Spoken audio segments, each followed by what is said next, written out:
El día en que leyeron el testamento de Arturo no fue el final de mi mundo, como pensé entonces, sino el día en que mi viejo mundo se desmoronó para dar paso a uno nuevo. Fue el día de mi humillación más profunda, sí, pero también, paradójicamente, el de mi renacimiento. Tengo 69 años, una cifra que apenas comenzaba a pesar sobre mis hombros cuando todo sucedió.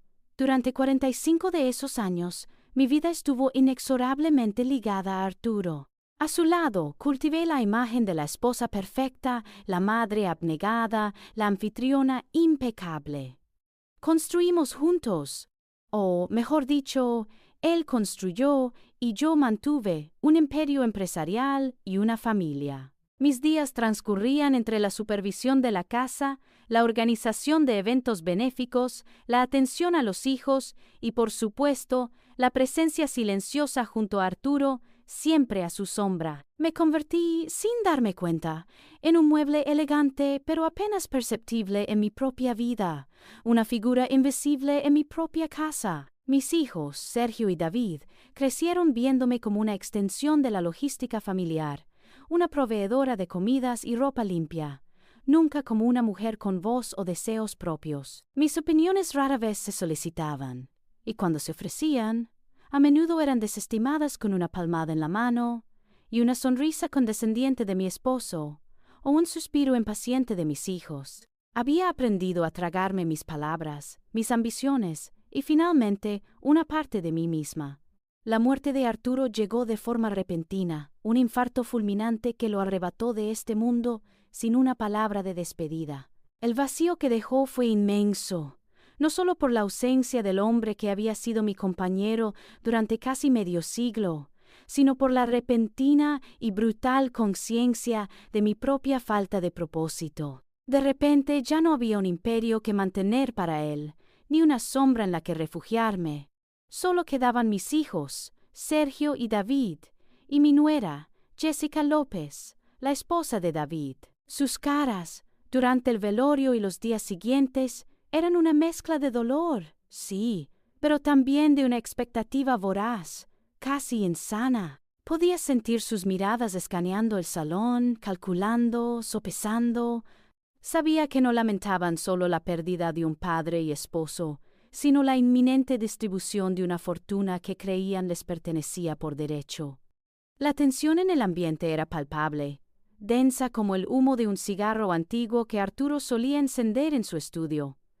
Cada día que pasaba sin que el testamento fuera leído, la atmósfera se volvía más opresiva. Los susurros de los empleados, las miradas furtivas de los amigos de Arturo, incluso el silencio de la casa, todo contribuía a la sensación de que estábamos a punto de desentrañar un misterio o de abrir una caja de Pandora. Para mí, sin embargo, solo había una certeza. Mi vida, tal como la conocía, había terminado. Lo que no sabía entonces, y lo que me sorprendería hasta la médula, era que mi verdadera vida, la que nunca me atreví a vivir, apenas estaba comenzando. El día tan temido, o quizás el día que todos esperaban con avidez menos yo, llegó una semana después del funeral de Arturo. Nos reunimos en la elegante oficina de Jorge Méndez, el abogado de la familia durante décadas.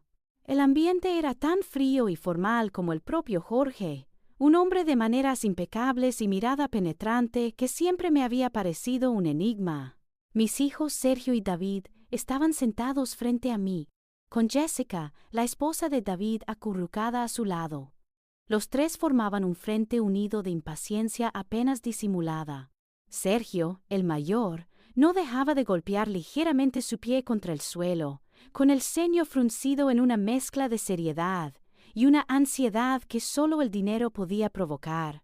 David, siempre más impulsivo, se mordía el labio, sus ojos oscuros saltando de Jorge a la gruesa carpeta de cuero que descansaba sobre el escritorio de caoba. Y Jessica López, mi nuera, era un estudio de la codicia en sí misma. Sus ojos brillaban con una intensidad casi febril, su postura rígida, como si temiera que cualquier movimiento pudiera desviar el caudal de riqueza que estaba a punto de fluir hacia ella. Ni una sola vez, en toda la espera, Sus ojos se cruzaron con los míos buscando consuelo o simplemente un gesto humano. Jorge Méndez carraspeó ajustándose las gafas. Su voz era grave y mesurada mientras comenzaba a leer las cláusulas del testamento de Arturo.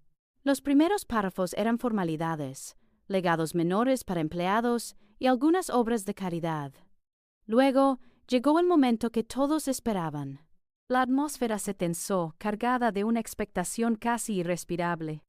A mi primogénito Sergio Ramírez le lego el 50% de mis acciones en Inversiones Ramírez S.A., además de $10 millones en efectivo y la propiedad de la villa en Marbella, leyó Jorge con voz monótona. Un suspiro de alivio y una sonrisa apenas perceptible se dibujaron en el rostro de Sergio. Su pie dejó de golpear. En mi mente vi al Sergio de niño, siempre calculando, siempre queriendo más. La codicia era una semilla que Arturo mismo había regado en sus hijos, aunque yo nunca hubiera querido reconocerlo. A mi hijo menor, David Ramírez, le lego el 50% restante de mis acciones en Inversiones Ramírez S.A., otros $10 millones en efectivo. ¿Y la residencia de veraneo en los Hamptons?, continuó Jorge. David se enderezó, una exhalación audible escapó de sus labios. Jessica le apretó el brazo con una sonrisa de tiburón, sus ojos lanzando una mirada triunfal a nadie en particular.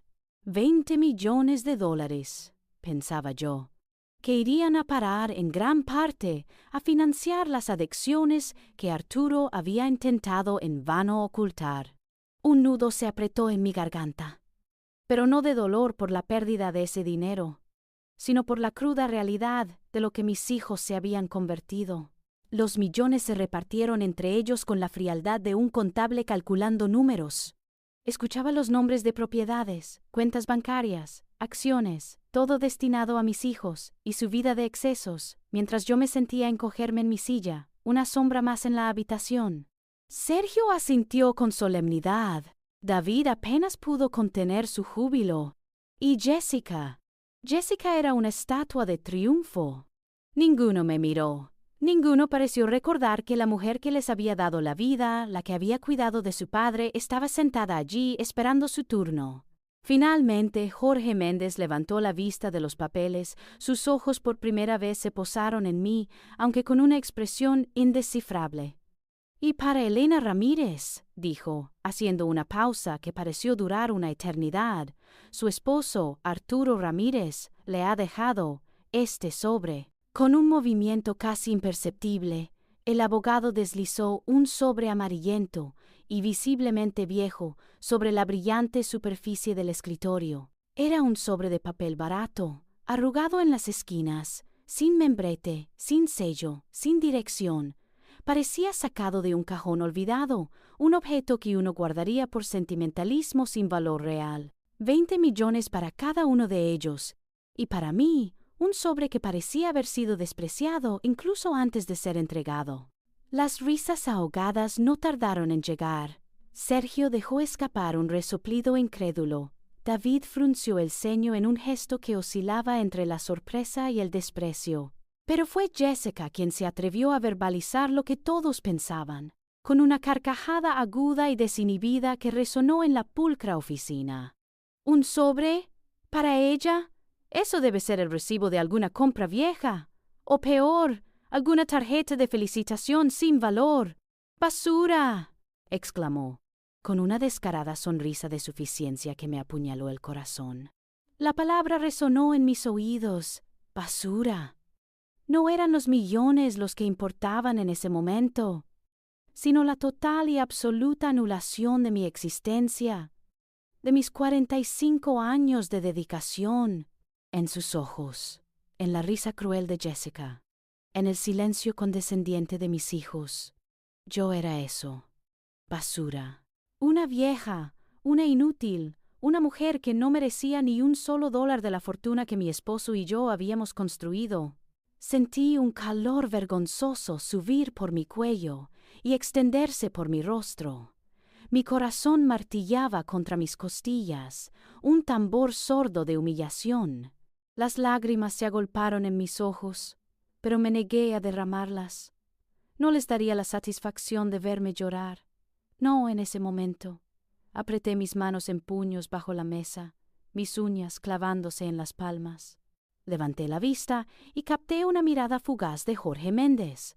Sus ojos, aunque sin expresión, se detuvieron en los míos un instante más de lo necesario, un brillo casi imperceptible de lástima, o quizás algo más. No lo sabía. Lo único que sentía en ese momento era un vacío inmenso, una punzada profunda de desesperación, y la certeza de que mi vida como la había conocido, como la había soportado, había llegado a su fin más ignominioso. Me levanté. Mi cuerpo temblaba.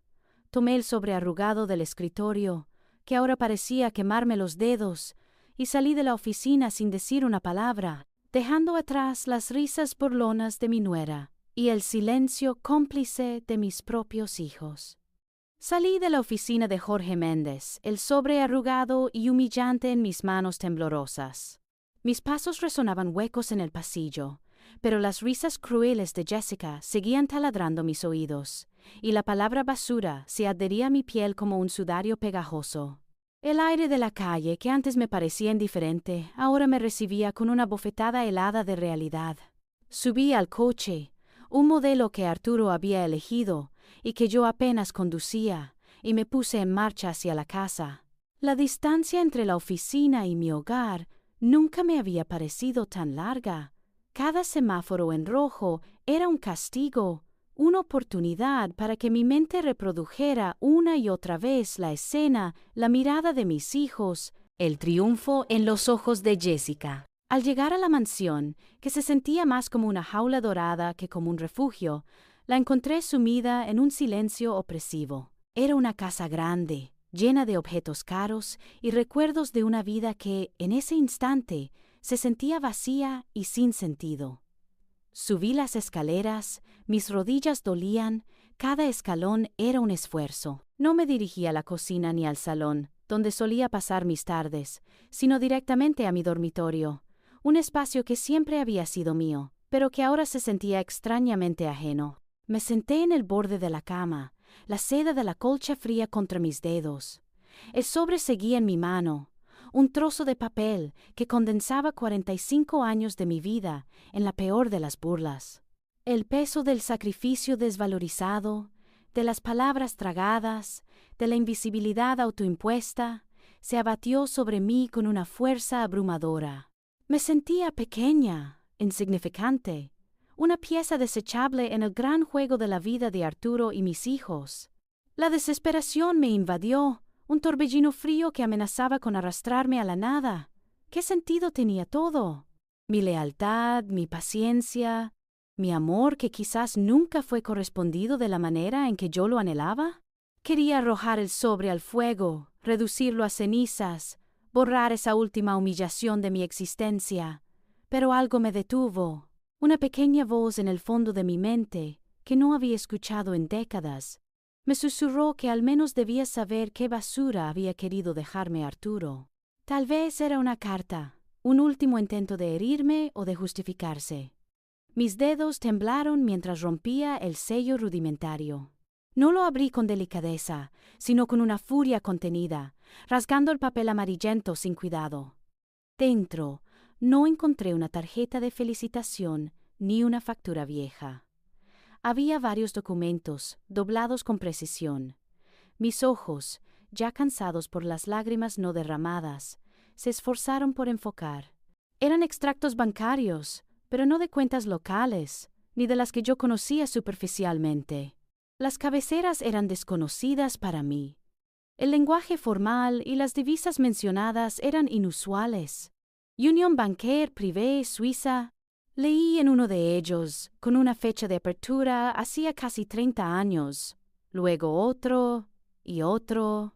Todos eran de bancos suizos, con números de cuenta y saldos que, aunque expresados en francos, parecían absurdamente grandes. Mi corazón dio un vuelco. No era una cifra exacta, pero la magnitud era innegable, mucho más allá de lo que yo hubiera imaginado. Una chispa, pequeña, apenas perceptible al principio, pero insistente. Una chispa de curiosidad, de una sospecha extraña y dolorosa. ¿Por qué cuentas secretas en Suiza? ¿Por qué estas cuentas con sumas tan vastas no fueron mencionadas en el testamento leído por Jorge Méndez? Mi mente, que había estado tan nublada por la vergüenza, empezó a trabajar, lento al principio, luego con una velocidad creciente. Esta no era simplemente la traición de mis hijos y la indiferencia de Arturo. Esto era otra cosa, algo más complejo, más calculado. Arturo siempre fue un hombre de secretos, lo sabía, pero nunca imaginé que guardaría algo de tal magnitud, tan hábilmente oculto. ¿Qué significaba esto? ¿Estaba yo equivocada al pensar que me había dejado sin nada? ¿O era una última burla, una trampa ingeniosa? Mis dedos acariciaron el papel, sintiendo la textura fría del certificado bancario. La sensación de inutilidad que me había asfixiado empezó a disiparse, reemplazada por una punzada aguda de incertidumbre y quizás de esperanza. Había una verdad oculta, lo sentía. Una verdad que era mucho más compleja que la simple avaricia familiar. Y por primera vez en mucho tiempo, sentí un impulso, un deseo imperioso de descubrirla. El impulso, que había sido apenas un susurro en la oscuridad de mi desesperación, comenzó a cobrar fuerza, a arder con una intensidad inusitada. Descubrir la verdad, esa era mi única brújula ahora. ¿Pero cómo? Yo, Elena Ramírez, la mujer que durante décadas había delegado cada decisión financiera en su esposo, ¿cómo podía abordar a un banco suizo, la personificación misma de la discreción y la complejidad? Mis manos, que tan solo unas horas antes temblaban de humillación, ahora lo hacían con una mezcla de miedo y una determinación incipiente. Miré los documentos de nuevo, los nombres de los bancos, los números de las cuentas. El Union Bancaire Privé parecía el punto de partida más obvio. Respiré hondo. Mis hijos, en su avaricia, me habían despojado de mi dignidad. Pero Arturo, con ese sobre, me había entregado una segunda oportunidad. Un misterio que, quizás, era mi salvación. No podía rendirme ahora. Los días siguientes transcurrieron en un torbellino de preparación silenciosa. Busqué información en mi vieja computadora, una herramienta que apenas utilizaba. Me familiaricé con las normas bancarias suizas, con la etiqueta de las comunicaciones internacionales. Practiqué mi voz frente al espejo, buscando una autoridad que nunca sentí. Soy Elena Ramírez, la viuda de Arturo Ramírez, me decía, intentando que mis palabras sonaran firmes, indudables. No podía permitir que la menor vacilación me traicionara, que mi falta de experiencia me delatara. Recordaba cómo Arturo solía hablar, con una mezcla de seguridad y una ligera arrogancia, y traté de imitar esa cadencia, aunque sentía que era una máscara incómoda sobre mi antiguo yo. Sabía que Sergio y David, absortos en sus nuevas fortunas, apenas se preocuparían por mí, salvo para asegurarse de que no interfiriera en sus planes de venta de la casa. Y ese desinterés, paradójicamente, era mi escudo. Finalmente, con el corazón latiendo desbocado, descolgué el teléfono. Era de madrugada en Suiza, pero el documento indicaba un número de atención internacional 24 horas. Marqué los dígitos, mis dedos casi resbalando sobre el teclado. Hubo un pitido distante, luego otro, y la voz fría y educada de una mujer respondió en un francés impecable. Union Bancaire Privé, ¿en qué puedo ayudarle? Hablo español, dije sintiendo que mi voz sonaba más aguda de lo que había practicado. Soy Elena Ramírez. Necesito hablar con alguien sobre las cuentas de mi difunto esposo, Arturo Ramírez.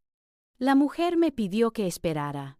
La música de espera era suave y clásica, pero para mí sonaba como el tic-tac de un reloj de arena. Cada grano una oportunidad para fallar. Mi mente corrió a los rostros de mis hijos en la oficina del abogado, a la risa de Jessica. Esa imagen me dio la fuerza necesaria para aferrarme a la línea. Después de lo que pareció una eternidad, una nueva voz, masculina y con un acento suizo marcado, me saludó en español. Era el gerente de cuentas, o al menos eso dijo. Le di el nombre completo de Arturo, la fecha de su fallecimiento y el número de cuenta que había encontrado en el sobre.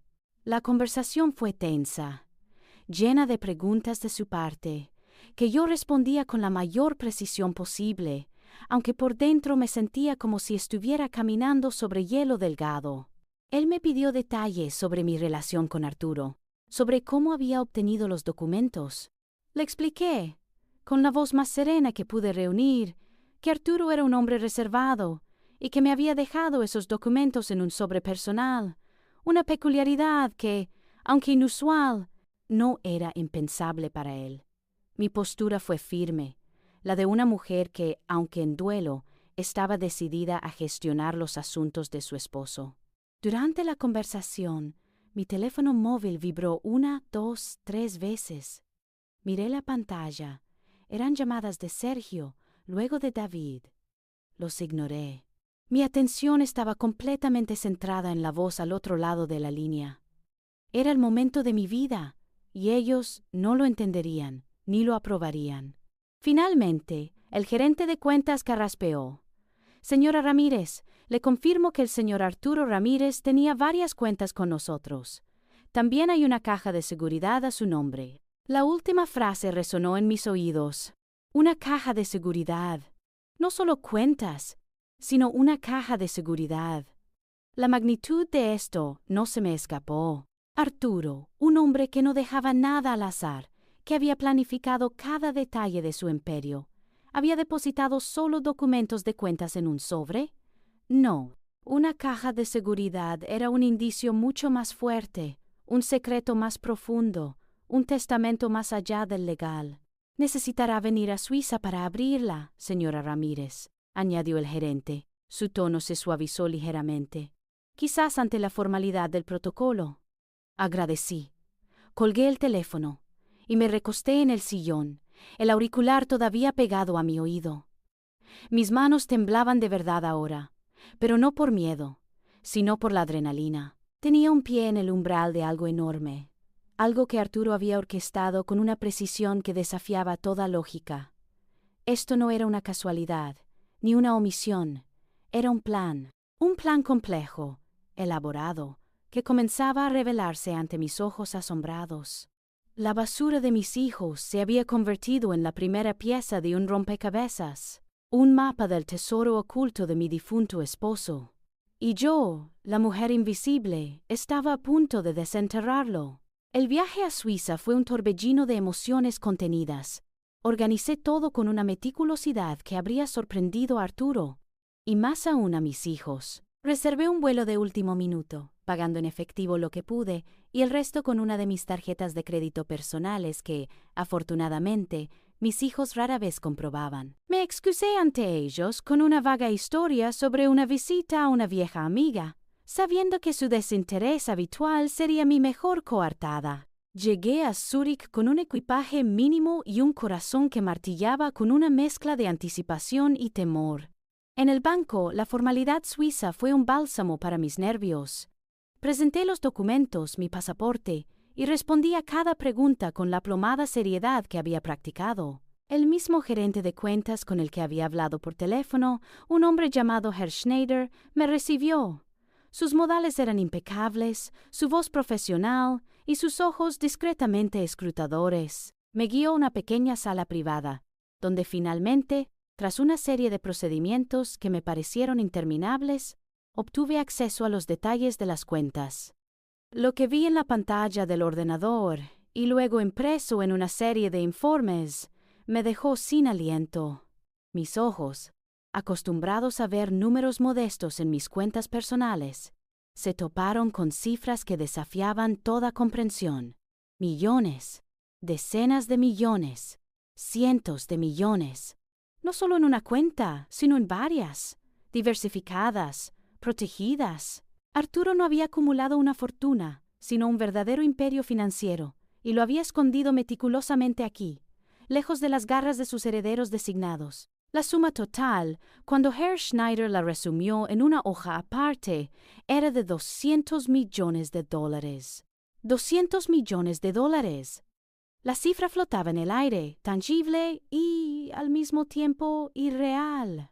Para mí, que nunca había tenido control de las finanzas familiares, que vivía con una asignación mensual y nunca cuestionaba de dónde venían los lujos. Era un shock colosal. Sentí un vértigo repentino, como si el suelo se abriera bajo mis pies. Era una fortuna tan vasta que resultaba casi obscena, más de lo que jamás podría haber imaginado. Era la validación, la prueba irrefutable, de que Arturo no era el hombre que todos creían, ni tampoco yo era la mujer que mis hijos despreciaban. Mi mente intentó procesarlo, pero era como tratar de sujetar agua con las manos. ¿Cómo era posible? ¿Cómo había Arturo logrado ocultar esto durante tantos años? ¿Y por qué? Mientras intentaba recuperar el aliento y la compostura, Herr Schneider me condujo a una bóveda subterránea, un lugar que parecía sacado de una película.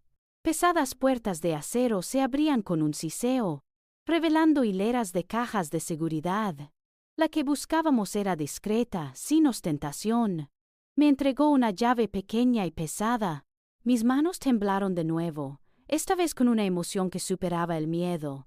Era la sensación de estar al borde de una revelación inmensa. Con un clic metálico, abrí la pequeña puerta. Dentro, además de más documentos financieros, cuidadosamente encuadernados, que detallaban propiedades, inversiones y participaciones en empresas que no conocía, había una carpeta de cuero envejecido y un sobre. No un sobre cualquiera, como el que me dieron en la lectura del testamento, sino uno elegante, de papel de alta calidad, con mi nombre, Elena, escrito a mano en una caligrafía inconfundiblemente de Arturo. Tomé la carpeta y el sobre. Los documentos empresariales eran exhaustivos, revelando un entramado de negocios paralelos y subsidiarias que gestionaban una parte considerable de la fortuna familiar, de la cual ni mis hijos ni yo habíamos tenido la más mínima idea. Arturo no solo había sido un empresario astuto, había sido un maestro de la ocultación. Pero mi atención se centró de inmediato en el sobre. La presencia de mi nombre en él, escrito por la mano de mi esposo, en ese lugar secreto, me dijo que aquello era mucho más que un simple legado. Era algo personal, algo íntimo. Era la voz de Arturo, dirigiéndose a mí desde más allá de la tumba.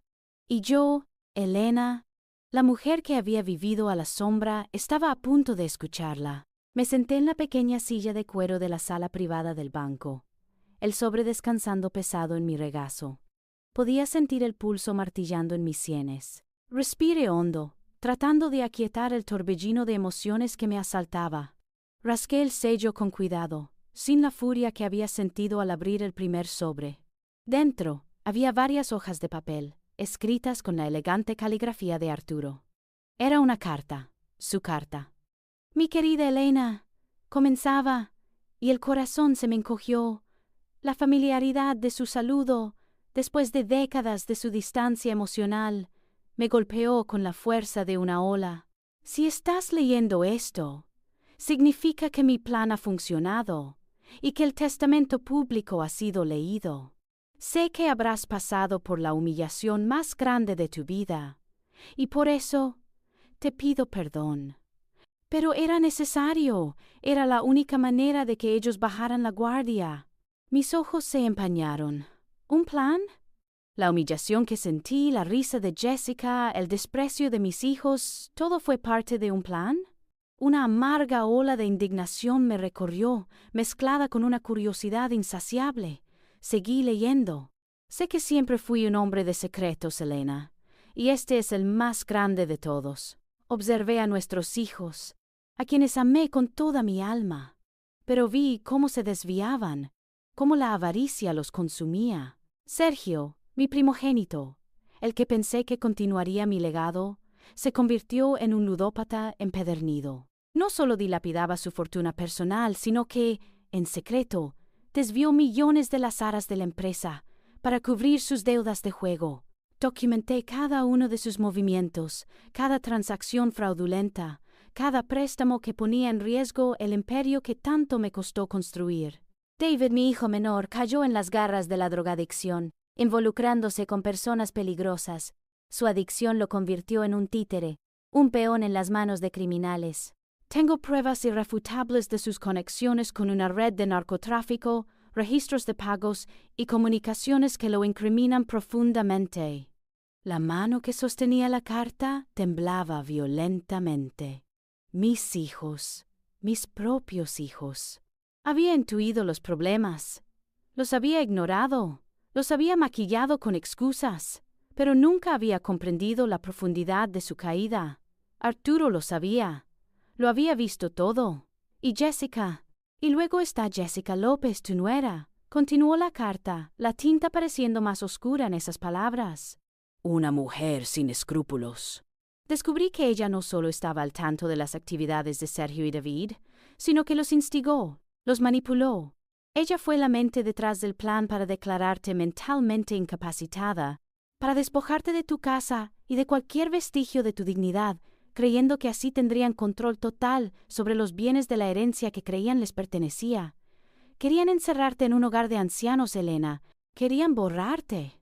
Una náusea me revolvió el estómago. Quería gritar, vomitar la amargura que sentía. El aire de la sala se volvió denso, irrespirable. La visión de Jessica riendo, tildando el sobre de basura, ahora cobraba un significado aún más siniestro. Eran depredadores, y yo, su presa.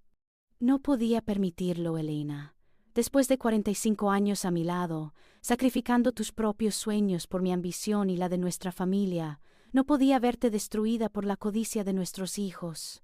Por eso, durante años, construí este imperio paralelo, desviando las ganancias, creando estas cuentas secretas, asegurando que la verdadera fortuna familiar fuera tuya, y solo tuya. Este dinero, $200 millones, es tu legado, tu libertad. No es solo riqueza, Elena, es la llave a una nueva vida, la que siempre mereciste. Mis lágrimas, que se habían negado a caer en la oficina del abogado, ahora se derramaban libremente, calientes y saladas sobre el papel. Dolor.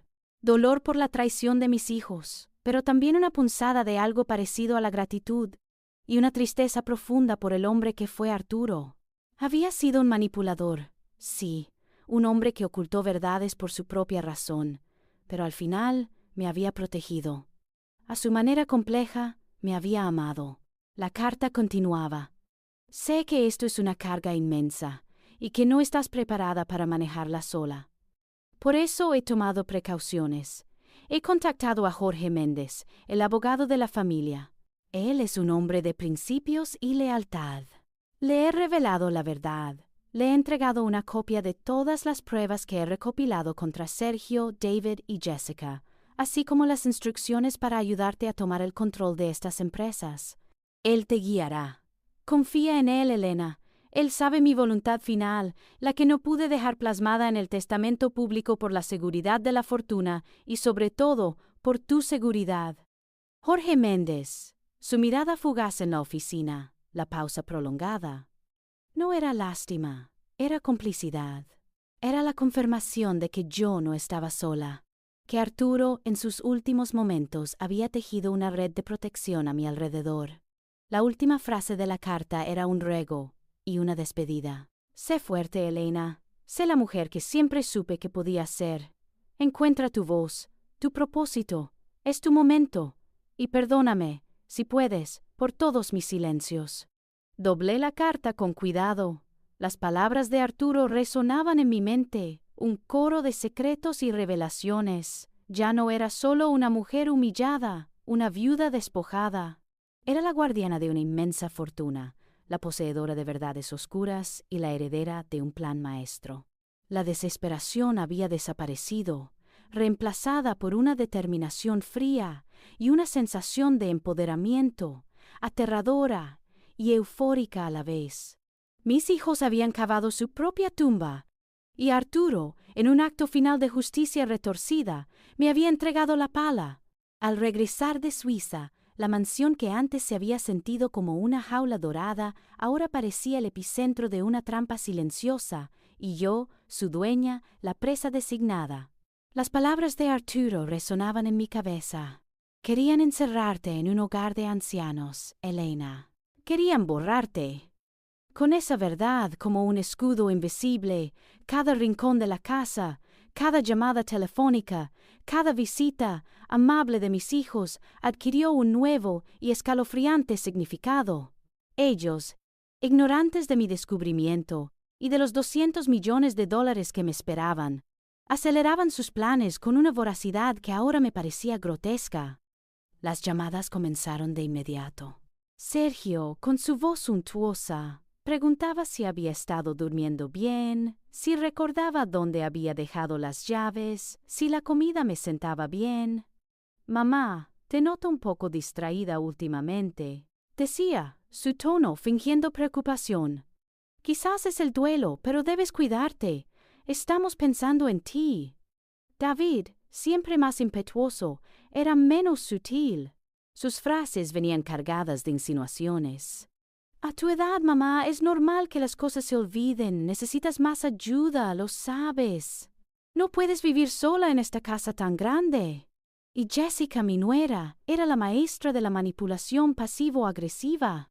Sus visitas eran precedidas de una canasta de frutas orgánicas y seguidas de una conversación casual sobre cómo las personas mayores necesitan un entorno más estimulante o cuánto trabajo debe ser mantener una canasta de frutas. Casa así de grande. Sus ojos, sin embargo, brillaban con una anticipación cruel, como si ya estuvieran visualizando la se vende en el jardín. Cada una de esas interacciones era como una puntada en una red que intentaban tejer a mi alrededor. La sutileza de su preocupación era la parte más insidiosa. Querían que dudara de mi propia lucidez, que yo misma creyera que estaba deteriorándome. Y por un segundo, un minúsculo e ínfimo segundo, la vieja Elena, la que siempre había obedecido y dudado de sí misma, flaqueó. Recordé las veces que Arturo me había dicho: «Elena, no entiendes de negocios», o «déjame a mí con las finanzas», y una punzada de inseguridad me asaltó. Pero luego, como un rayo, la imagen de la carta de Arturo, la palabra basura en la voz de Jessica y la magnitud de su traición me devolvieron la claridad. No estaba perdiendo la cabeza. Ellos estaban intentando hacerme creer que sí. La presión se intensificó. Un día, Sergio me llamó para decirme que había concertado una cita con un especialista geriátrico para una revisión de rutina. «Es por tu bien, mamá. Queremos estar seguros de que estás en las mejores manos», dijo con una falsa amabilidad que me revolvió el estómago. David, por su parte, empezó a traer catálogos de residencias de ancianos de lujo, dejándolos descuidadamente sobre la mesa de café, señalando las ventajas, personal las 24 horas, actividades sociales, todo lo que necesitas sin la carga de la casa. La casa, siempre la casa. La prisa por venderla, por monetizarla, era palpable. Sentí cómo el tiempo se agotaba, cómo los hilos de la trampa se apretaban a mi alrededor. Ya no era una cuestión de dolor o humillación, sino de supervivencia. No podía permitir que me arrastraran a un destino que no elegí. La Elena que había leído la carta de Arturo en el banco suizo, la Elena que ahora conocía la magnitud de la traición y la vasta fortuna que era suya, ya no era la mujer invisible de antes. La desesperación había sido reemplazada por una determinación helada. Tenía un plan, un hilo de Ariadna, que Arturo mismo me había proporcionado. Jorge Méndez. Él sabía. Él estaba esperando. Era hora de dejar de ser la presa y comenzar a ser la cazadora. Era hora de actuar. Era hora de actuar. Ya no era la Elena sumisa que se encogía ante la desaprobación de sus hijos.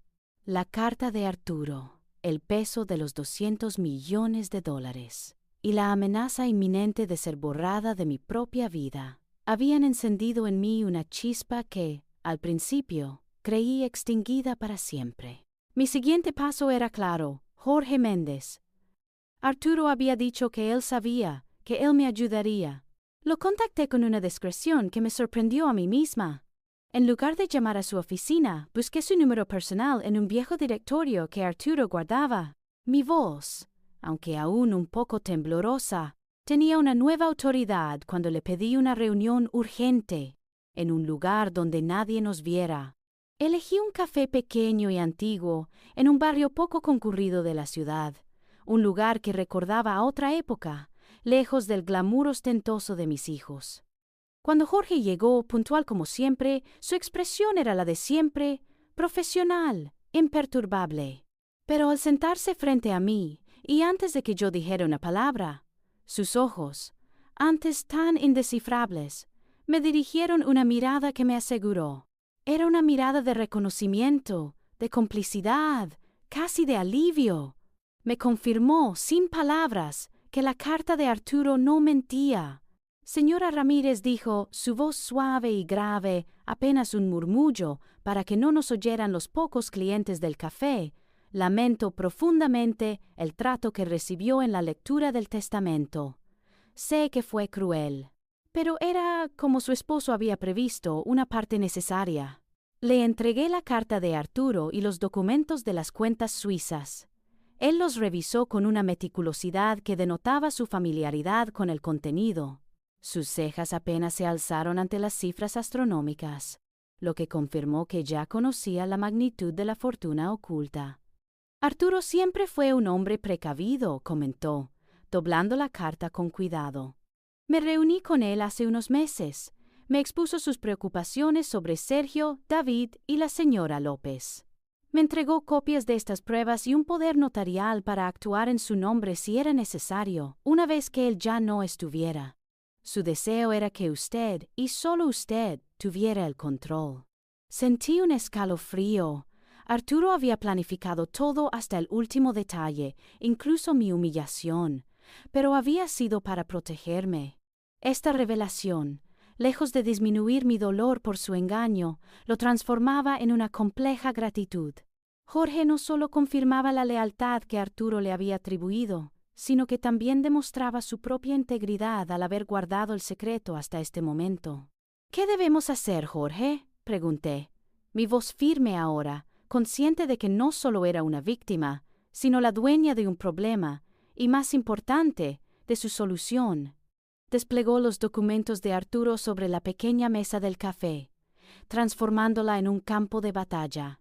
Eran hojas y hojas de pruebas, extractos bancarios que detallaban las transferencias de Sergio a casas de juego y cuentas personales, grabaciones de llamadas donde David negociaba con personas de dudosa reputación, correos electrónicos y mensajes de texto entre Jessica y Sergio que delineaban su plan para declararme incapacitada, incluso la dirección de una supuesta clínica geriátrica de fachada que habían estado investigando. Cada documento era una puñalada en el corazón, pero también un arma en mis manos. Jorge, con calma profesional, me explicó las ramificaciones legales de cada descubrimiento. Sergio no solo ha cometido fraude contra las empresas, sino también un delito de desfalco que podría llevarlo a prisión. David está involucrado en una red criminal, lo que lo expone a cargos graves. Y Jessica, al conspirar para declararla incapacitada, ha cometido un delito contra su persona y su patrimonio. Todas estas pruebas son irrefutables, señora Ramírez. Arturo lo dejó todo perfectamente documentado. Mientras revisaba las pruebas, la ira me consumía. Pero ya no era una ira que me paralizaba. Era una ira fría y calculadora. Me di cuenta de la meticulosidad de Arturo, su obsesión por el detalle, que ahora se convertía en mi mayor aliado. Este no era solo un plan para protegerme, era un plan para desmantelar la avaricia de nuestros hijos. Juntos, Jorge y yo comenzamos a trazar la estrategia. No se trataba solo de recuperar lo que era mío, sino de hacer justicia. «Ellos van a venir por usted pronto», señora, dijo Jorge, su mirada intensa. «Intentarán presentar a ese falso médico. Debemos estar preparados». Una sonrisa amarga se dibujó en mis labios. «Ya lo están haciendo. Sergio ya ha concertado una cita con un especialista geriátrico. David me ha traído catálogos de residencias». La ironía de la situación me dio una fuerza inesperada. Me sentía como una jugadora de ajedrez, anticipando los movimientos de mis oponentes. Jorge escuchaba atentamente, su mente legal procesando cada detalle. Decidimos que la confrontación tendría que ser en mi propia casa, en el escenario que ellos habían elegido para su último acto de crueldad. «Necesitará un micrófono oculto, señora», sugirió Jorge. Grabaremos la conversación con el falso médico y sus hijos. Eso, junto con las pruebas de Arturo, será su arma. La idea de grabar a mis propios hijos, de tenderles una trampa en mi casa, me heló la sangre por un instante. Pero la imagen de la risa de Jessica, la palabra basura, resonando en mi mente, borró cualquier rastro de duda. Lo haré, dije, mi voz firme, sin vacilación. Jorge continuó, explicando los pasos para alertar a la policía en el momento preciso, para que la detención del falso médico fuera pública y contundente. Discutimos cómo la vasta fortuna oculta no solo me brindaría seguridad financiera, sino también el poder para reestructurar las empresas de Arturo, para crear un nuevo legado, libre de la corrupción de mis hijos. Mientras hablábamos, algo dentro de mí cambió. Ya no era la mujer invisible, la que se había sentido como un mueble. Era una estratega, una jugadora en un juego de alto riesgo, pero esta vez yo conocía las reglas ocultas. Por primera vez en décadas sentía que estaba tomando las riendas de mi propia vida. Mi mente, que Arturo había subestimado al igual que mis hijos, ardía con una claridad inesperada. Mis 50 años de observación silenciosa, de escuchar conversaciones de negocios desde la distancia, de entender las dinámicas de poder en la familia, todo eso se estaba revelando ahora como una base sólida para mi ingenio incipiente. No era solo la ira lo que me impulsaba, sino una extraña sensación de propósito. Estaba renaciendo no de las cenizas de mi viejo mundo, sino de las verdades amargas que Arturo había escondido. El plan maestro no era solo suyo, ahora era nuestro. Y yo, Elena Ramírez, era su pieza clave.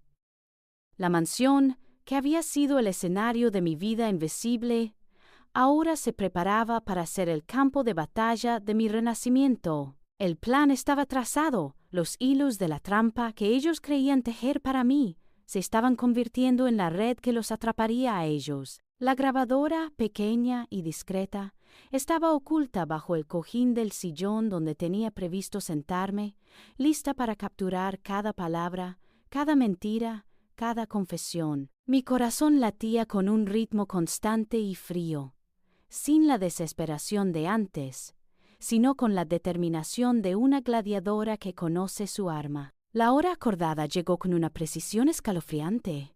Escuché los coches detenerse en la entrada, las puertas cerrarse con un sonido que, en el silencio de la tarde, sonó ominoso. Las voces primero distantes, luego más cercanas, mientras subían los escalones de la entrada.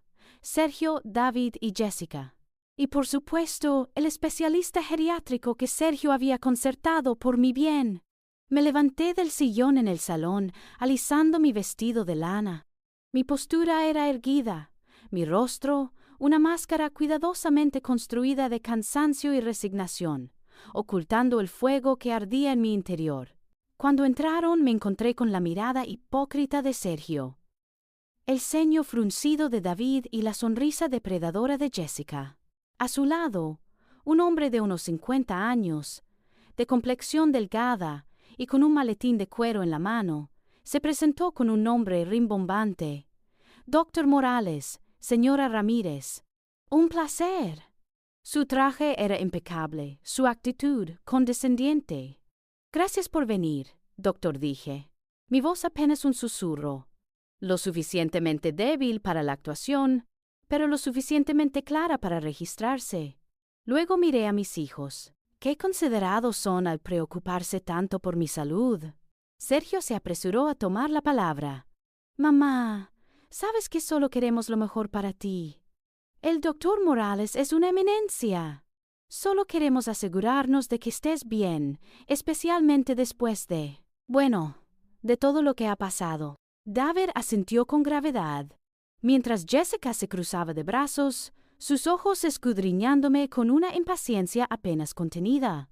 El doctor Morales, con una sonrisa forzada, sacó un pequeño bloc de notas y un bolígrafo. Señora Ramírez, si no le importa, me gustaría hacerle unas preguntas y una pequeña revisión, solo para evaluar su estado cognitivo, ¿sabe? Es un procedimiento estándar. Me senté lentamente en el sillón, mi mano rozando sutilmente la grabadora oculta para asegurarme de que estaba encendida y funcionando. El leve parpadeo de una luz roja invisible me confirmó que cada palabra sería un testigo. «Claro», doctor, respondí, mirándolo directamente a los ojos. «Adelante. Pero permítame preguntar algo antes. ¿Es usted realmente un especialista geriátrico? ¿O solo un especialista contratado para una tarea muy específica?» La sonrisa del doctor Morales vaciló. Un ligero tic apareció en su ojo izquierdo.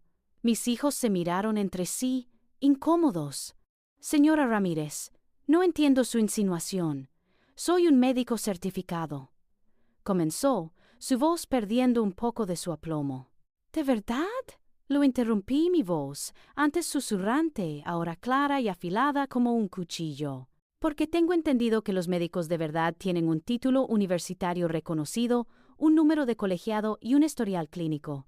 ¿Podría por favor mostrarme el suyo? O mejor aún, ¿podría explicarme por qué su nombre no aparece en ningún registro de la Asociación Médica Nacional?» El rostro del doctor Morales se puso lívido.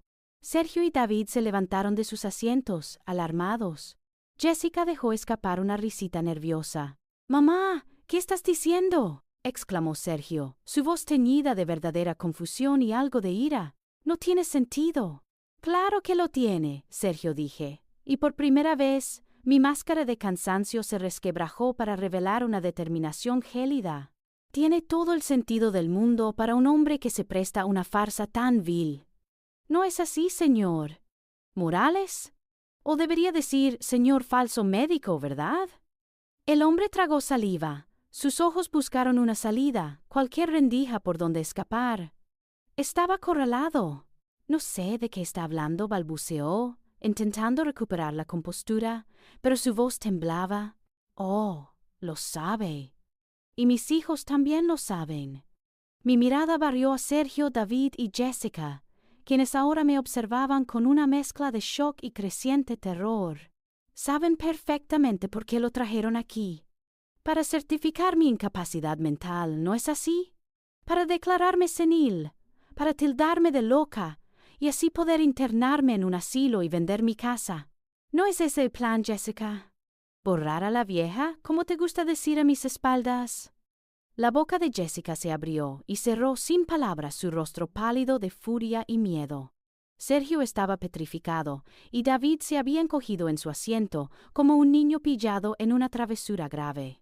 La habitación se llenó de una tensión palpable, espesa como la melaza. «¿Y no creen que soy tan tonta como para no ver sus movimientos?», continué, mi voz subiendo en volumen, resonando en el salón. «Sé de los catálogos de residencias, David. Sé de sus llamadas, Sergio, llenas de falsa preocupación. Sé de sus visitas amables, Jessica, intentando sembrar la duda en mi propia mente. Pero olvidaron un pequeño detalle. Olvidaron que Arturo era un hombre muy, muy precavido». En ese momento, saqué de mi bolso la carpeta de cuero envejecido que había traído de Suiza. La coloqué sobre la mesa de café con un golpe seco, el sonido amplificado en el silencio sepulcral de la sala. No abrí la carpeta, solo dejé que su presencia hablara por sí misma. Dentro de esta carpeta, y en un sobre que no era basura, hay pruebas irrefutables, documentos que detallan los desfalcos de Sergio en la empresa, pruebas de las conexiones de David con redes criminales. Y sí, doctor, pruebas de su identidad falsa y de la conspiración para declararme incapacitada. Pruebas que Arturo recopiló meticulosamente durante años. Lo sabía todo, y quería que yo también lo supiera. El doctor Morales, con el rostro cubierto de sudor, se levantó bruscamente. Yo no tengo nada que ver con esto. Fui contratado para mentir, lo interrumpió una voz grave que vino de la puerta. Todos se giraron. Allí estaba Jorge Méndez, parado en el umbral del salón, su figura imponente, su mirada gélida. Detrás de él, 2 agentes de policía uniformados entraron con paso firme.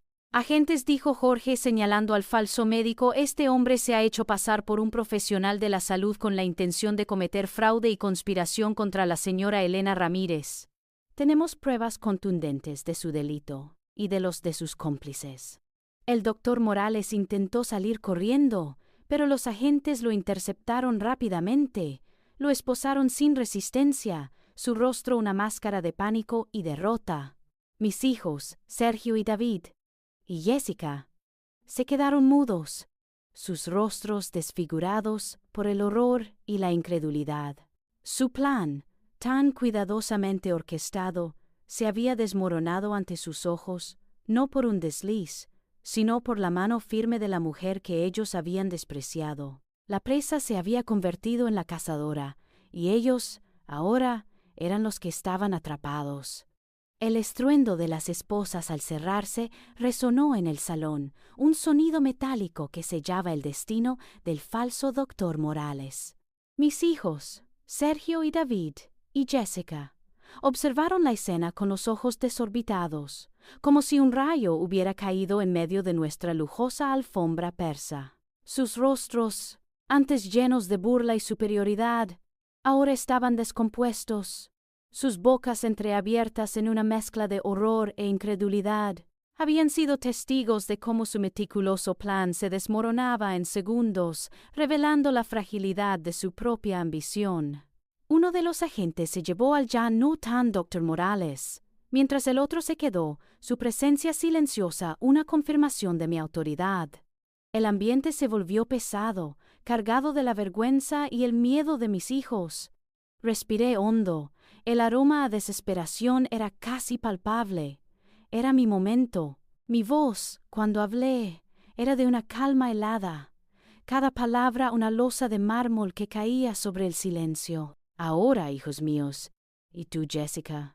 Comencé, dejando que mi mirada se posara en cada uno de ellos, observando cómo se encogían bajo su peso. El doctor Morales enfrentará las consecuencias de sus actos. Y ustedes tienen una elección. Sergio, que había recuperado algo de su arrogancia habitual, aunque visiblemente mermada, intentó interponerse. Mamá, por favor, esto es un error. Podemos explicarlo. Nadie tiene que ir a la policía. ¿Explicar qué, Sergio? Lo interrumpí, mi voz cortante. ¿Explicar los millones que desviaste de la empresa para tus deudas de juego? ¿Explicar las conexiones de David con criminales y narcotraficantes? ¿O quizás explicar cómo tú y Jessica planearon internarme en un asilo y vender mi casa, la casa de su padre, para repartirse lo que ustedes creían que era suyo? La carpeta de cuero sobre la mesa, con sus papeles meticulosamente ordenados, parecía irradiar una verdad innegable. La ignoré, sabiendo que su presencia ya había hecho su trabajo. Tengo pruebas de todo, Sergio, de todo. Y Jorge, hice un gesto hacia el abogado, que permanecía en silencio junto a la puerta. Tiene copias y sabe qué hacer con ellas. La policía ya está al tanto de la magnitud de sus actividades. David levantó la vista, sus ojos inyectados en sangre. ¿Nos vas a entregar, mamá? ¡A tus propios hijos! No los estoy entregando, David, corregí, mi voz apenas conteniendo la furia. Les estoy dando una oportunidad, la última oportunidad que Arturo quiso que tuvieran. Pueden enfrentar el peso de la ley, con todas las pruebas que su padre recopiló durante años, y terminar en prisión o arrastrados por una red criminal. O pueden aceptar mis condiciones. Jessica, hasta entonces pálida y silenciosa, finalmente encontró su voz, teñida de histeria. ¿Tus condiciones? ¿Quién te crees que eres? Una vieja chiflada a la que Arturo dejó sin un céntimo. Una sonrisa amarga y fría apareció en mis labios. Una vieja chiflada que ahora es dueña de $200 millones que su padre les ocultó, Jessica. Una vieja chiflada que sabe todos sus secretos y tiene el poder de destruirlos. Esa soy yo. El silencio que siguió fue absoluto. Mis palabras habían caído como bombas en la habitación. Sergio y David se miraron. El color había abandonado por completo sus rostros. Jessica se tambaleó, como si la hubieran golpeado. La verdad, la cruda e innegable verdad de la fortuna secreta de Arturo era más impactante para ellos que cualquier arresto. Era el poder, el verdadero poder, lo que sentían ahora. La balanza de poder, que durante décadas se había inclinado pesadamente hacia Arturo y luego hacia mis hijos, ahora se había invertido de forma brutal y definitiva. Yo, Elena Ramírez, la mujer que siempre había sido invisible, la basura en sus ojos, era ahora la jueza, la ejecutora. Ellos, los depredadores que habían acechado mi dignidad y mi patrimonio, eran los juzgados, sus destinos pendiendo de mis labios. Sentí una punzada de tristeza, sí, por lo que habíamos llegado a ser. Pero bajo esa tristeza ardía una llama de justicia, fría y resuelta. No era venganza, no del todo, era la restauración de un orden, el establecimiento de una verdad que había permanecido oculta durante demasiado tiempo. Y por primera vez en mi vida, sentí que era yo quien controlaba mi propio destino, y el de ellos también.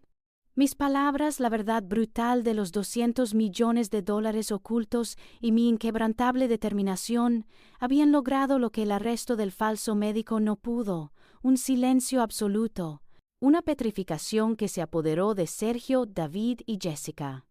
Se miraban entre sí, buscando un consuelo que no existía, un escape que ya no tenían. La máscara de incredulidad y furia de Jessica se había roto, revelando un miedo crudo y absoluto. El pánico en los ojos de Sergio y David era palpable. Habían subestimado a su madre, y el precio de su error estaba a punto de ser dictado. Respiré profundamente, sintiendo el aire denso y cargado. Era el momento más difícil, el que me partía el alma. Pero no había vuelta atrás. No podía permitir que la corrupción y la avaricia de mis hijos siguieran destruyendo sus vidas y el legado de Arturo. Mi voz, aunque firme, casi sonó como la de otra persona, una mujer que yo apenas comenzaba a conocer. Escúcheme bien, porque no habrá una segunda oportunidad, dije, mirando primero a Sergio, mi primogénito. Mi corazón se encogió al verlo tan destruido, pero la imagen de sus desfalcos, de sus mentiras, se interpuso.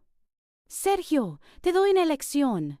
Puedes enfrentar cargos por fraude y desfalco que te llevarán a prisión por muchos años, arruinando no solo tu futuro, sino también la reputación que aún queda de la familia. O puedes aceptar mis condiciones. Sergio intentó hablar, pero solo salió un gemido. Mis condiciones son las siguientes, continué, sin permitir interrupciones.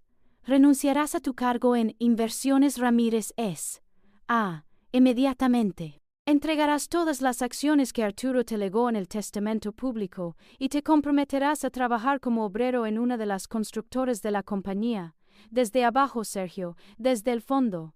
Ganarás un salario mínimo, y cada céntimo que no sea para tu sustento básico será para pagar las deudas que generaste y para reparar el daño que causaste a la empresa y a tu padre. Aprenderás el valor del esfuerzo, del trabajo honesto, de lo que cuesta cada ladrillo, cada dólar, y harás esto por un mínimo de 10 años. Si en ese tiempo demuestras un cambio genuino, una verdadera redención quizás reconsideraré tu futuro.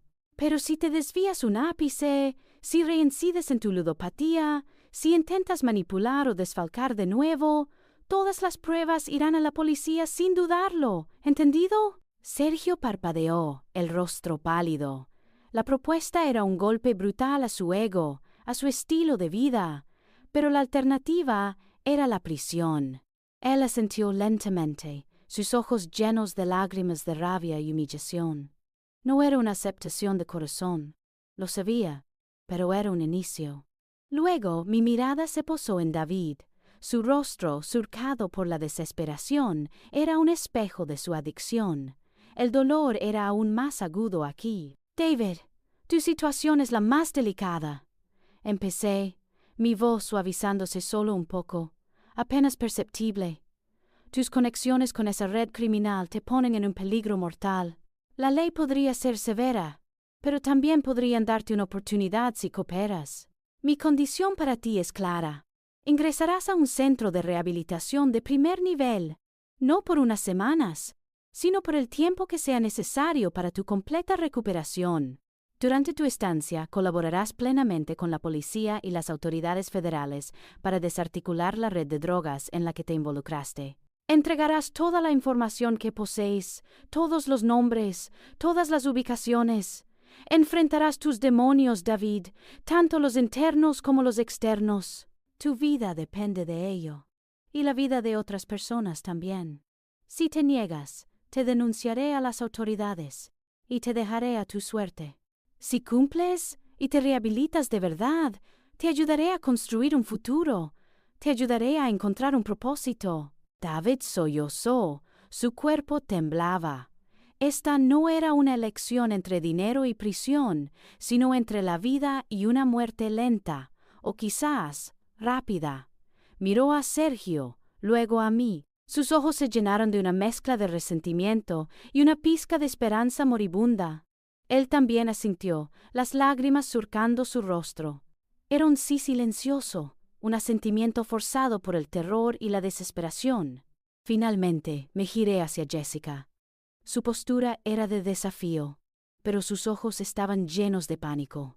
Sabía que su codicia era insaciable, su capacidad de manipulación ilimitada. Jessica López, dije, mi voz adquiriendo un tono aún más frío, sin rastro de piedad.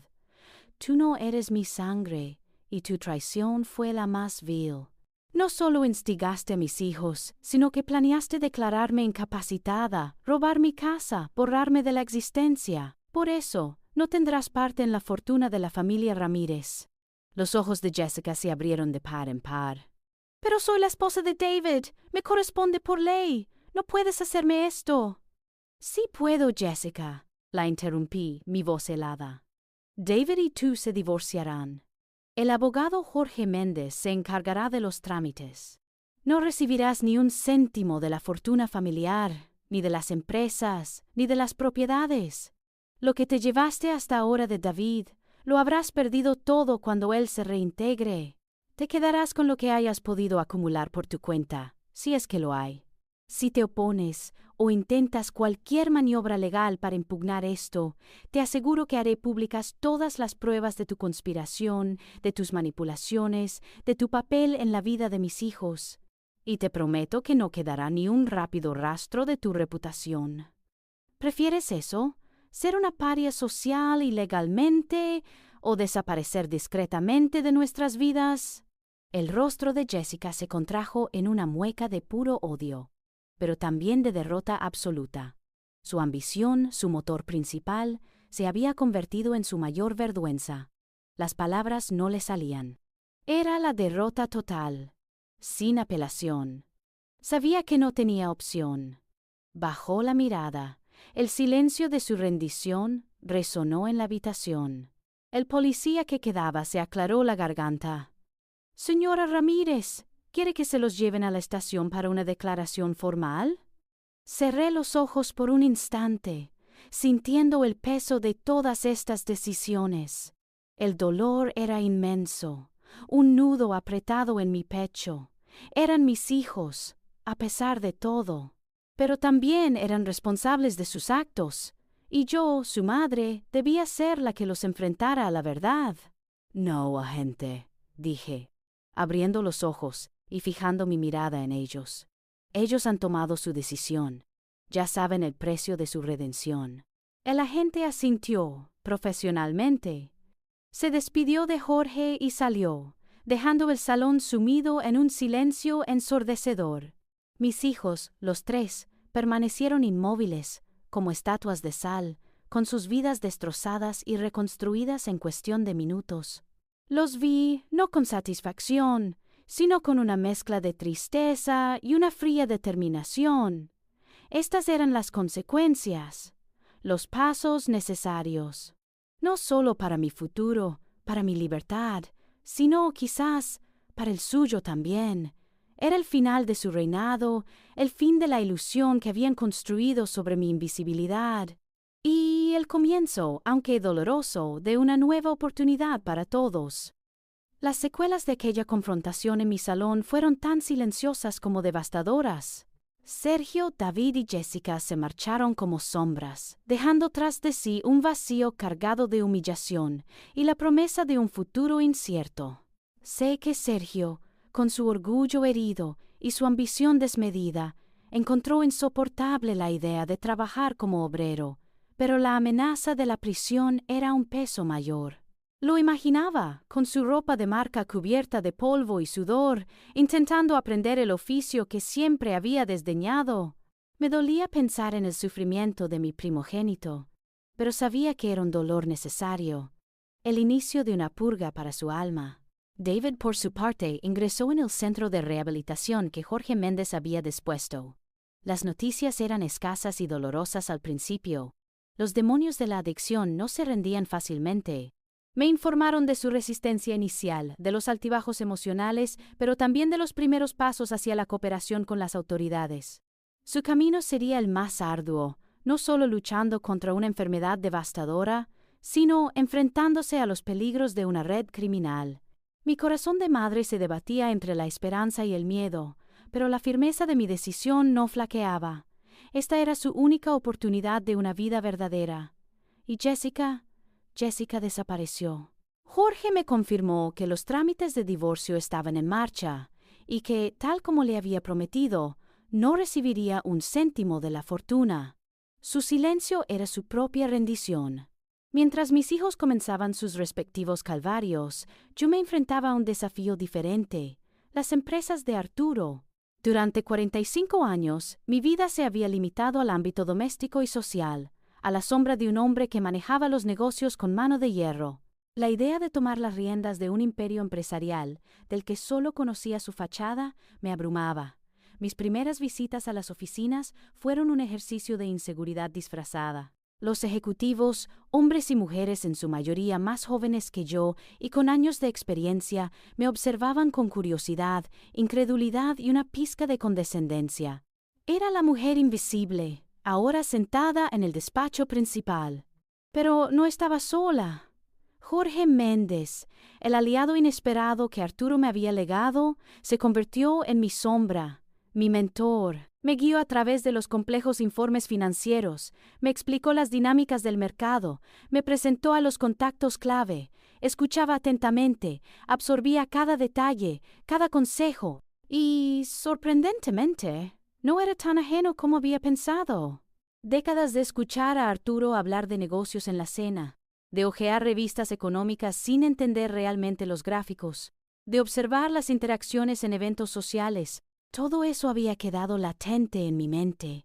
Tenía una perspicacia innata, una capacidad para conectar puntos que nadie había sospechado. Los números, antes abstractos, empezaron a cobrar sentido. Las estrategias, antes misteriosas, se revelaban como juegos de lógica.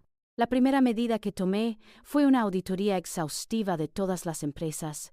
Quería transparencia absoluta, no solo para mí, sino para los empleados. Descubrí que los desfalcos de Sergio eran solo la punta del iceberg de una cultura empresarial que Arturo, en su obsesión por el control y el secreto, había permitido que se volviera opaca y a veces injusta. Había favoritismos, abusos de poder y una clara falta de ética en ciertas áreas. Con el apoyo de Jorge, establecí nuevas políticas. Se implementaron códigos de conducta estrictos y canales anónimos para denunciar irregularidades. Restauré los programas de bienestar para empleados que Arturo había recortado años atrás y creé nuevos incentivos basados en el desempeño y la equidad, no en las conexiones personales. Me reuní con los equipos, no como una jefa distante, sino como una líder que quería entender, escuchar y construir. Para sorpresa de muchos, y más aún para la mía, mi voz, que había sido silenciada durante tanto tiempo, encontró su eco en los pasillos de las empresas. Hubo resistencia, claro. Algunos de los viejos guardias, acostumbrados a los métodos de Arturo y a las prebendas de Sergio, intentaron oponerse. Pero mi determinación era inquebrantable. Apoyada por las pruebas que Arturo había dejado y por la integridad de Jorge, los enfrenté con una calma y una autoridad que nunca había poseído. La mayoría de los empleados, sin embargo, acogieron los cambios con un alivio palpable. La moral comenzó a elevarse. Las caras antes tensas ahora mostraban sonrisas. La confianza, que había sido erosionada por años de incertidumbre, empezó a florecer. Ver la transformación de las empresas, sentir el pulso de la gente, fue una revelación.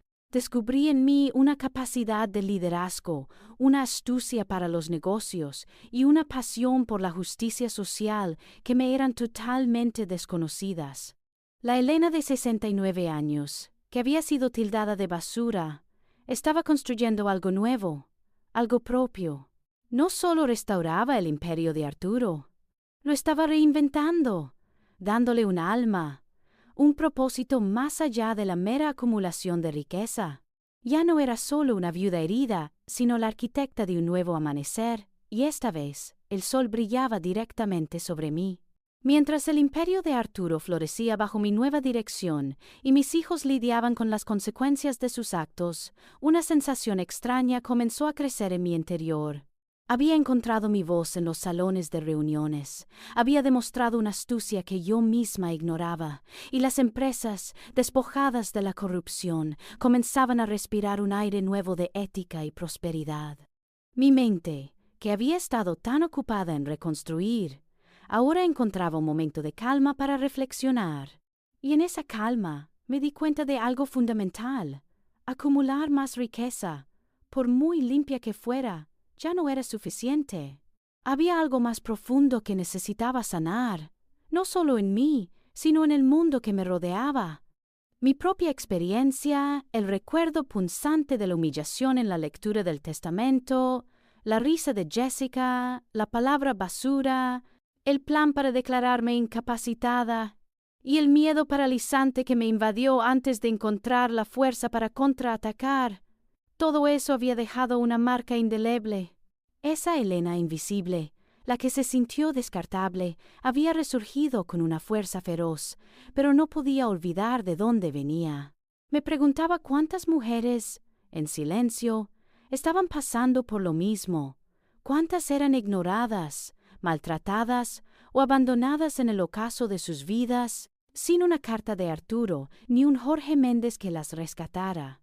Esa inquietud se convirtió en una necesidad palpable, un nuevo propósito que ardía con más intensidad que cualquier negocio. Un día, mientras revisaba unos informes con Jorge, no pude evitar expresarle mis pensamientos. Jorge, dije, apartando los papeles de la mesa, hemos logrado mucho con las empresas, y estoy orgullosa de ello. Pero siento que esta fortuna, la fortuna que Arturo me confió, tiene un destino más allá de las ganancias. Siento que debe servir para algo más grande. Él, como siempre, me miró con atención, sus ojos penetrantes captando la seriedad en mi voz. ¿A qué se refiere, señora Ramírez? A las mujeres, respondí, sintiendo un nudo en la garganta. A las mujeres como yo, o como la Elena que yo era antes de todo esto. Las que son maltratadas, abandonadas, humilladas, las que se sienten invisibles o son declaradas incapacitadas solo por su edad o porque son un estorbo. Quiero usar parte de esta fortuna para ayudarlas, para darles una segunda oportunidad, para que encuentren su propia voz y su propio valor. Jorge asintió lentamente. Una pequeña sonrisa se dibujó en sus labios. Eso sería un legado digno, señora, más digno que cualquier imperio. Fue así como, con la inestimable ayuda de Jorge Méndez, comencé a dar forma a la idea de una fundación. Juntos, exploramos las complejidades legales, los modelos de otras organizaciones, las necesidades más apremiantes. Quería que no fuera solo una organización benéfica, sino un faro de empoderamiento, un refugio donde las mujeres mayores pudieran encontrar no solo asistencia económica, sino también apoyo emocional, asesoramiento legal y herramientas para reconstruir sus vidas. Imaginaba programas de capacitación, talleres de autoestima, apoyo psicológico e incluso asesoramiento para la reintegración laboral, porque la edad, sabía yo ahora, no era el fin de la productividad, sino el comienzo de una sabiduría renovada. El proceso de planificación fue exigente, pero cada reunión, cada detalle, cada obstáculo superado me llenaba de una energía renovada. Era una manera de honrar a Arturo, sí, a su compleja justicia, a su manera retorcida de protegerme. Pero, sobre todo, era una forma de honrar mi propia resiliencia, de transformar el profundo dolor y la humillación que había sentido en una fuerza positiva. Mi propia experiencia se convertía en el cimiento de esta nueva misión. Por primera vez sentía que había encontrado mi verdadero propósito, no el que la sociedad, mi esposo o mis hijos me habían impuesto, sino uno que nacía de lo más profundo de mi ser. Ya no era solo una líder empresarial, era una defensora, una constructora de segundas oportunidades, una voz para las que no la tenían. Cada paso en la creación de la fundación era un acto de sanación, no solo para mí, sino con la esperanza de que también lo fuera para muchas otras. La mujer que había sido basura estaba a punto de convertirse en un pilar de fortaleza y esperanza. El día llegó, bañado en una luz dorada de esperanza que se colaba por los ventanales del gran salón donde se celebraría la inauguración de la Fundación Arturo y Elena Ramírez. Mis nervios, que creí haber dominado en las salas de juntas, regresaron con una fuerza suave, pero insistente. Pero esta vez no era miedo, sino la anticipación de un propósito cumplido. El salón estaba lleno, no con las caras avaras de mis hijos, sino con empleados de las empresas, con los rostros agradecidos de las primeras beneficiarias, con voluntarios entusiasmados y con amigos que, a través de Jorge, habían conocido mi verdadera historia. Jorge Méndez, mi incansable aliado, estaba a mi lado, su sonrisa discreta pero sincera, un bálsamo para mi alma. La atmósfera era vibrante, un contraste absoluto con la fría solemnidad del día de la lectura del testamento. Había música suave, conversaciones animadas y una sensación palpable de comunidad. Me acerqué al podio, el corazón latiendo con fuerza. Había preparado mi discurso con Jorge, pero sabía que las palabras que saldrían de mi boca serían mías, nacidas de lo más profundo de mi experiencia. La sala se silenció cuando comencé a hablar. Mi voz, que una vez fue un susurro inaudible, resonaba con una fuerza que me sorprendía incluso a mí misma. Buenas tardes a todos. Empecé sintiendo cada mirada sobre mí. Hace poco más de un año, me sentí desechada, invisible, como una pieza de mobiliario en mi propia vida. Había dedicado 45 años a construir un hogar, una familia, un legado, solo para verme despojada de mi dignidad. Aquel día, al leer el testamento de mi esposo Arturo, sentí que mi mundo se desmoronaba. Fui humillada públicamente, tildada de basura por aquellos a quienes había dado todo. Hice una pausa, la memoria todavía quemaba, pero ahora era un fuego que templaba, no que consumía. Pero, como suelen decir, de las cenizas surge el fénix. Aquella humillación, aquel dolor, fue también mi despertar. Descubrí que había un propósito oculto en mi vida, uno que no me habían permitido ver. Y descubrí que mi esposo, Arturo, un hombre de complejas lealtades, me había legado no solo una fortuna, sino la oportunidad de usarla para un bien mayor. Mis ojos recorrieron los rostros de las mujeres presentes, algunas de ellas con lágrimas en los ojos, entendiendo cada palabra. Por eso, hoy nace la Fundación Arturo y Elena Ramírez. Nace de la convicción de que ninguna mujer, sin importar su edad o su pasado, debería sentirse invisible o desechada. Nace para ofrecer segundas oportunidades, para empoderar a aquelas que han sido maltratadas, abandonadas o silenciadas, para ayudarles a encontrar su dignidad, a reconstruir sus vidas, a descubrir la fuerza y el valor que siempre han llevado dentro.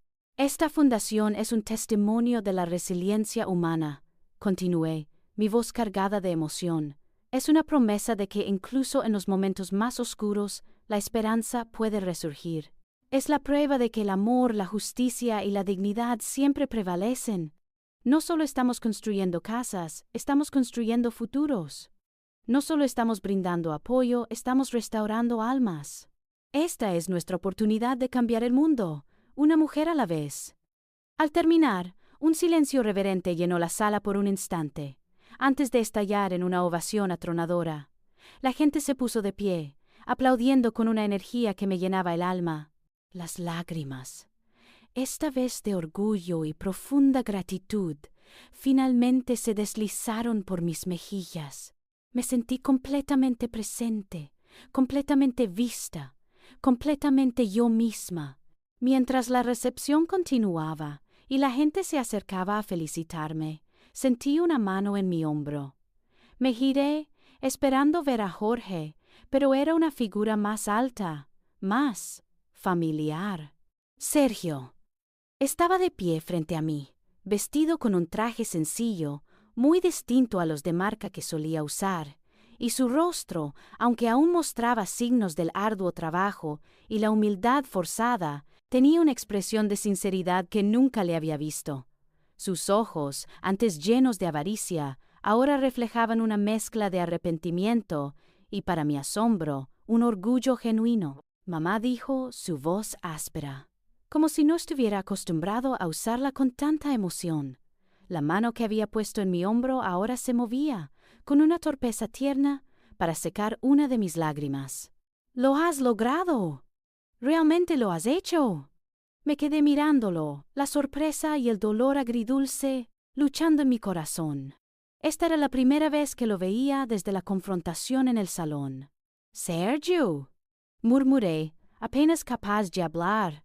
Estoy orgulloso de ti», mamá continuó, una lágrima solitaria deslizándose por su propia mejilla. No era una lágrima de autocompasión, sino de algo más profundo, algo real. «De verdad, nunca supe lo fuerte que eras, lo que valías. Siempre te subestimamos. Y lamento, de verdad lo lamento, el daño que te hicimos. Papá sabía lo que hacía». Extendí mi mano y la puse sobre la suya, que seguía en mi hombro. La calidez de su piel, el contacto de mi propio hijo, me invadió con una oleada de emociones. Era una disculpa tácita, un reconocimiento tardío. No era una completa reconciliación, no aún. Las heridas eran profundas y el camino para sanarlas era largo, pero era un comienzo. Era la señal de que la semilla que había plantado Arturo y que yo había regado con mi dolor y mi determinación estaba comenzando a germinar en el corazón de mi hijo. Lo abracé, no con la efusividad de una madre que perdona ciegamente, sino con la quietud de una mujer que acepta un pequeño y agridulce paso hacia una posible redención. En ese momento, en medio de la celebración de segundas oportunidades, sentí que la mía, y tal vez la de mi hijo, apenas comenzaba a sanar. Un año había pasado desde aquel día de la inauguración de la fundación, desde el abrazo agridulce con Sergio que marcó el inicio de una nueva etapa. A veces cierro los ojos y todavía puedo sentir la quemazón de la humillación, la risa de Jessica, la palabra basura resonando en mi mente. Pero esas sombras ya no me paralizan, se han convertido en la base de una fortaleza inquebrantable, en la memoria de lo que nunca más permitiré que me defina. Hoy tengo 70 años y el espejo me devuelve una imagen diferente.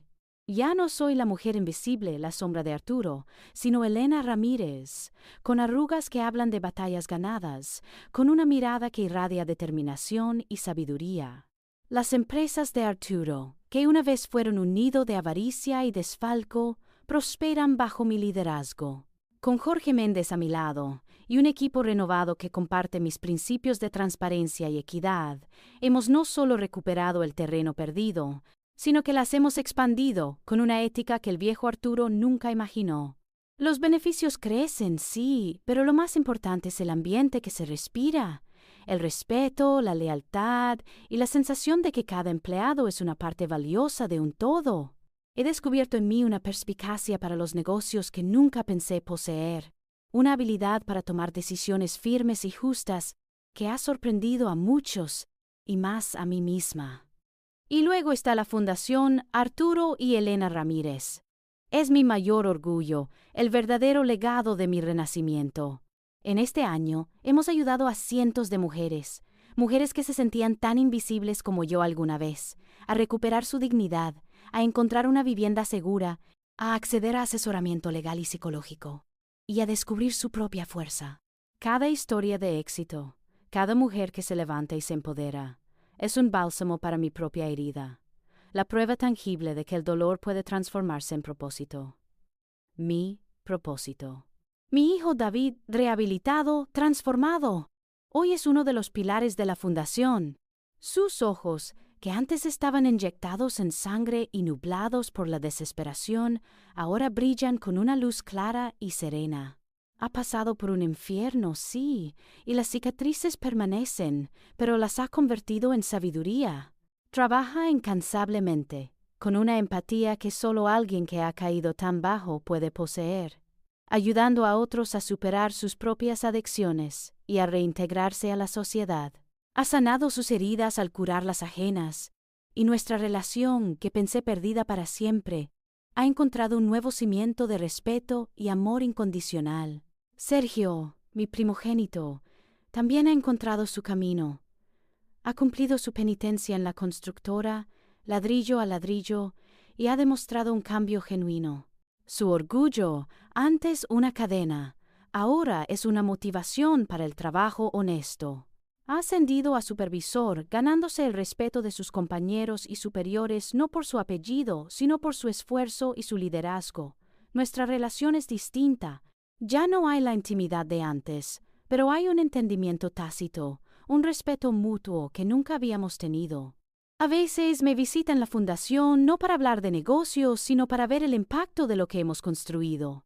Su mirada, ahora libre de avaricia, me llena de una esperanza tranquila. A mis 70 años, me he convertido en una líder poderosa, una filántropa inspiradora, una voz para las silenciadas. Ya no soy un mueble, ni una sombra. Soy la dueña absoluta de mi propia historia. Una leyenda viviente que demuestra que nunca es demasiado tarde para encontrar tu voz, tu valor y tu propósito. Miro hacia el futuro no con miedo, sino con la emoción de lo que aún está por construir, por aprender, por inspirar.